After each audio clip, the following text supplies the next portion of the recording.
ბათუმის ყინულის სასახლეში შესარჩევი ტური გაიმართა კალათბურთში. საქართველოს კალათბურთის ჩემპიონატისთვის გუნდები საქართველოს 11 ქალაქიდან შეირჩევა. ჩემპიონატი თბილისში 12 ივლისს გაიმართება. აჭარის ტურში 18 გუნდის 70-მდე სპორტსმენი მონაწილეობს. ტურნირი აჭარის სპორტისა და ახალგაზრდობის საქმეთა დეპარტამენტის პარტნიორობით მიმდინარეობს.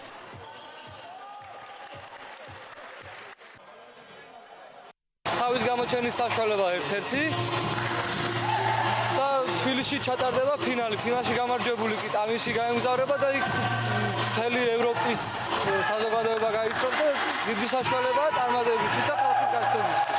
22 ივნისს ფიბას ეგიდით სტარტი აიღო საქართველოს ჩემპიონატმა კალათბურთში 3-3-ზე.